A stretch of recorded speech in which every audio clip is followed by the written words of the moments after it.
Hello जी, आपका इस channel पर स्वागत है। इस वीडियो में हम करने वाले हैं, जैसा कि आपको वीडियो में दिखाई दे रहा है, समास। हिंदी में से संबंधित कोई भी कम्पिटिटिव एग्जाम हो या कोई अदर सब्जेक्ट का कम्पिटिटिव एग्जाम हो, उसमें अगर समास टॉपिक दिया गया है तो उनके लिए बड़ी ही महत्वपूर्ण वीडियो रहेगी। वीडियो में शुरू से एंड तक बने रहें और ये ज़रूर बताइएगा ये जानकारी आपको कैसी लगी। वीडियो अच्छी भी लगे तो इसे अपने साथियों के साथ शेयर करें और चैनल पर आप पहली बार आए हैं तो इस चैनल को सब्सक्राइब कर लें। तो सबसे पहले इसमें देखिए, हम देखते हैं समास की परिभाषा पूछ ली जाती है कई बार। समास का अर्थ है संक्षिप्त करने की रचना, विधि या छोटा करने का ढंग, ये इसका अर्थ है। अपनी बात को कम से कम शब्दों में कहना मानव का स्वभाव है, इसलिए वह अनेक बार भाषा के एक से अधिक शब्दों को मिलाकर एक नया शब्द बना देता है। एक से अधिक शब्दों को मिलाने की यह विधि ही क्या कहलाती है? समास कहलाती है। एक दो डेफिनेशन इसमें इसी तरह की दे रखी हैं। और इसके बाद है समास रचना में शब्द दो पद होते हैं। पहले वाला पद कहलाता है पूर्व पद और दूसरा कहलाता है उत्तर पद। इन दोनों के संयोग से बना हुआ शब्द कहलाएगा समस्त पद। समास रचना के क्रम में का विभक्ति का लोप हो जाता है, जैसे कि देश पूर्व पद है, उत्तर पद हो गया भक्त, देश का भक्त, इसका विग्रह होगा, समास बन गया देश भक्त। यश प्राप्त, राजा पुत्र, राजा और पुत्र, पूर्व पद राजा, उत्तर पद पुत्र, तो ये बन गया समस्त पद समास राजपुत्र। तो इसमें आगे बढ़ते हैं, समास विग्रह क्या होता है, ये प्रश्न बन जाता है। तो समस्त पद के सभी पदों को, दोनों पदों को अलग अलग किया जाता है, तब उस प्रक्रिया को समास विग्रह कहते हैं। जैसे माता पिता, इसका विग्रह होगा माता और पिता।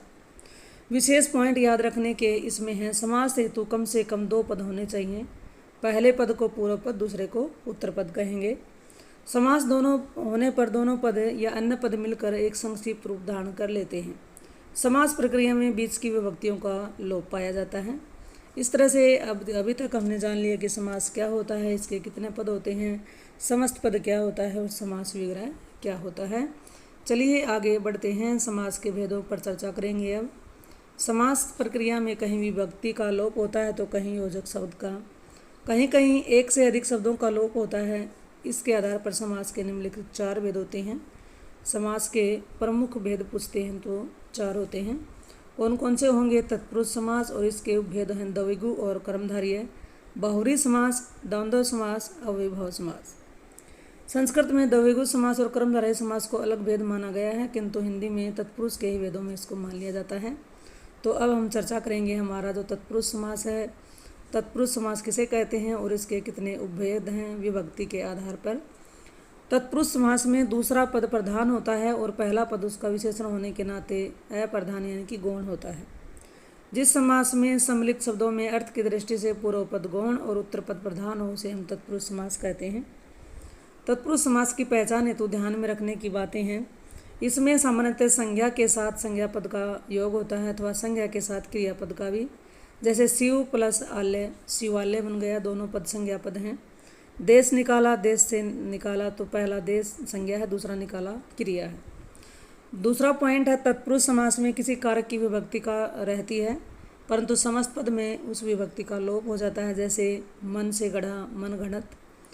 समस्त पद जब इसका विग्रह किया मन से गढ़ा तो इसमें विभक्ति आई है में, लेकिन समस्त पद बनाया तो विभक्ति का क्या आ गया? लोप हो गया। अमृत की धारा, अमृत की धारा की का यहाँ पर देखिए लोप है। संस्कृत के कुछ शब्दों में विभक्ति का लोप नहीं भी होता है, जैसे जल पानी होता है और जय उत्पन्न होना, तो जल में उत्पन्न के लिए क्या प्रसिद्ध हो गया? जलज। अनेक बार विभक्ति के स्थान पर कई शब्द होते हैं और समास करने पर भी उन सभी का लोप हो जाता है। जैसे सांभर बड़ा, सांभर में डूबा हुआ बड़ा। अब देखिए पूर्व पद सांभर है और बड़ा क्या है? उत्तर पद है, बीच में से इन सब पदों का लोप हो रहा है। ग्रामवासी, ग्राम में वास करने वाला। तत्पुरुष का समास में कारक या अधिकाधिक शब्द का लोप हो जाता है, इसलिए लुप्त पद विभक्ति के अनुसार भी तत्पुरुष समास के भेद किए जाते हैं। अब आगे बढ़ते हैं, अब विभक्ति के अनुसार तत्पुरुष समास के भेद पढ़ेंगे।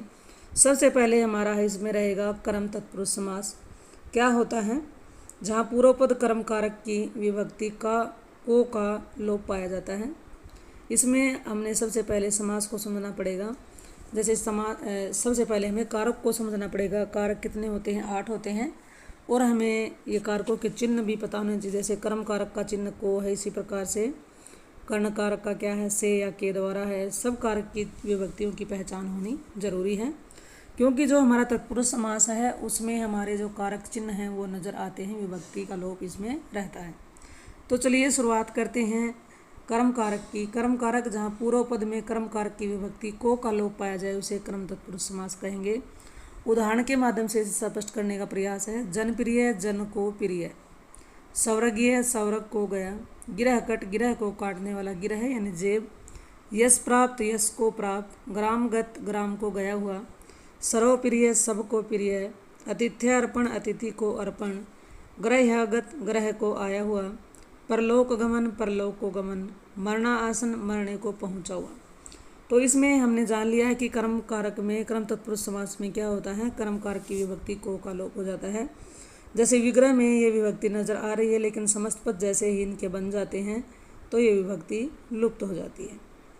सेकंड पॉइंट पर है कर्ण तत्पुरुष समास, जहाँ पहले पद में कर्ण कारक की विभक्ति से द्वारा का क्या होता है, लोप होता है।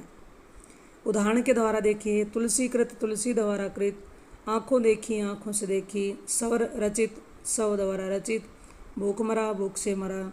ईश्वर प्रदत्त, ईश्वर द्वारा प्रदत्त। अकाल पीड़ित, अकाल से पीड़ित। गुण युक्त, गुण से युक्त। मदांध, मंद से अंधा।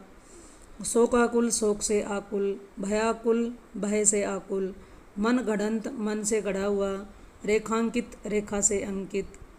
हस्ताक्षरित, हस्त द्वारा अक्षरित। श्रम साध्य, श्रम से साध्य। मदमस्त, मद से मस्त। गुरुदत्त, गुरु द्वारा दत्त। गुणयुक्त, गुण से युक्त। प्रेमातुर, प्रेम से आतुर। वाग्दत्ता, वाणी द्वारा दत्त। अब आगे बढ़ते हैं। अगला हमारा इसमें है संप्रदान तत्पुरुष समास। इसमें देखिए जहाँ पूर्व पद में संप्रदान कारक की विभक्ति यानी कि किसका, के लिए का लोप होता है। देखिए उदाहरण है पुण्यदान, पुण्य के लिए दान। युद्ध है अभ्यास, युद्ध के लिए अभ्यास। परीक्षा केंद्र, परीक्षा के लिए केंद्र। हथकड़ी, हाथ के लिए कड़ी। सत्याग्रह है, सत्य के लिए आग्रह है। क्रीड़ांगन, क्रीड़ा के लिए आंगन। अभ्यास केंद्र, अभ्यास के लिए केंद्र। व्यायामशाला, व्यायाम के लिए शाला। ये उदाहरण बड़े ही महत्वपूर्ण रहने वाले हैं। चिकित्सालय, चिकित्सा के लिए आलय। प्रतीक्षालय, प्रतीक्षा के लिए आलय। विद्यालय, विद्या के लिए आलय। गुरु दक्षिणा, गुरु के लिए दक्षिणा। देशभक्ति, देश के लिए भक्ति। छात्रावास, छात्रों के लिए आवास। हवन सामग्री, हवन के लिए सामग्री। पितृदान, पितृ के लिए दान। गौशाला, गायों के लिए शाला। मार्ग व्यय, मार्ग के लिए व्यय। तपोवन, तप के लिए वन। उपासना भूमि, उपासना के लिए भूमि। रसोई घर, रसोई के लिए घर। राह खर्च, राह के लिए खर्च। डाक गाड़ी, डाक के लिए गाड़ी। प्रयोगशाला, प्रयोग के लिए शाला। देवबलि, देव के लिए बलि। पशु बलि, बलि के लिए पशु। आराम कुर्सी, आराम के लिए कुर्सी। यज्ञशाला, यज्ञ के लिए शाला। अगला हमारा रहेगा अपादान तत्पुरुष समास। इसमें क्या रहता है, जहाँ समस्त पद के पहले खंड में अपादान कारक की यानी कि से अलग होने के अर्थ में दर्शाया जाएगा। भयभीत, भय से भीत। पथभ्रष्ट, पथ से भ्रष्ट। जाति च्युत, जाति से च्युत। देश निकाला, देश से निकाला। धर्म भ्रष्ट, धर्म से भ्रष्ट। गुणहीन, गुण से हीन। पद मुक्त, पद से मुक्त। जन्मांध, जन्म से अंधा। ऋण मुक्त, ऋण से मुक्त। धर्म विमुख, धर्म से विमुख। लक्ष्य भ्रष्ट, लक्ष्य से भ्रष्ट। आशातीत, आशा से अतीत। कर्तव्य विमुख, कर्तव्य से विमुख। जाति भ्रष्ट, जाति से भ्रष्ट। आवरणहीन, आवरण से हीन। बंधन मुक्त, बंधन से मुक्त। अभियोग मुक्त, अभियोग से मुक्त। पापोद्धार, पाप से उद्धार। पाप मुक्त, पाप से मुक्त। अपराध मुक्त, अपराध से मुक्त। आगे बढ़ते हैं। अगला हमारा है संबंध तत्पुरुष समास। इसमें क्या रहता है, जहाँ समस्त पद के पहले खंड से संबंध कारक की विभक्ति का, के, की, ना, ने, नी, रा, रे, री का लोप होता है। उदाहरण के द्वारा देखिए। समय अनुसार, समय के अनुसार। अवसरानुकूल, अवसर के अनुकूल। प्रसंगानुकूल, प्रसंग के अनुकूल। पुस्तकालय, पुस्तकों का आलय, जीवन साथी, जीवन का साथी, जीवनदान, जीवन का दान, देवालय, देव का आलय, समाधान, समा का दान, विद्या आरंभ, विद्या का आरंभ, जन संगठन, जन का संगठन, मातृभक्ति, मातृ की भक्ति, देशभक्ति, देश की भक्ति, राष्ट्रपति, राष्ट्रपति का भवन, राष्ट्रपति भवन, राष्ट्रपति का भवन, जनादेश, जन का आदेश, प्रजा भय, प्रजा का भय, मंत्री भवन, मंत्री का भवन, सेनानायक, सेना का नायक, प्रजातंत्र, प्रजा का तंत्र, आत्मसम्मान, आत्म का सम्मान, देवालय, देव का आलय, मंत्रालय, मंत्री का आलय, रक्षा सदन, रक्षा का सदन, मित्र भय, मित्र का भय, प्राण हानि, प्राण की हानि, वित्त हानि, वित्त की हानि, मताधिकार, मत का अधिकार, लखपति, लाखों का पति, भाग्य विधाता, भाग्य का विधाता, जलापूर्ति, जल की आपूर्ति, सीमा रेख, सीमा की रेखा, लोक कल्याण, लोक का कल्याण, लोक हित, लोक का हित, विद्यादान, विद्या का दान, राजनीतिज्ञ, राजनीति का विज्ञ, पूंजीपति, पूंजी का पति, भारत रत्न, भारत का रत्न, मृत्यु दंड, मृत्यु का दंड, भ्रातृ स्नेह, भ्रातृ का स्नेह, प्रजापति, प्रजा का पति, लोकसभा, लोक की सभा, भाग्य अधीन, भाग्य के अधीन, वितरण विधि, वितरण की विधि, आत्मकथा, आत्म की कथा, आत्म यानी कि अपनी, आत्मरक्षा, आत्म की रक्षा, आत्म बलिदान, आत्म का बलिदान, स्वतंत्र, स्व का तंत्र, स्वाधीन, स्व के अधीन, आत्म नियंत्रण, आत्म का नियंत्रण, स्वलेख, स्व का लेख, कन घट, कनक का घट, कनक घट, कनक का घट, ग्रह स्वामी, ग्रह का स्वामी, अमृत धारा, अमृत की धारा, दिनचर्या, दिन की चर्या, राजसभा, राजा की सभा, राम भक्ति, राम की भक्ति।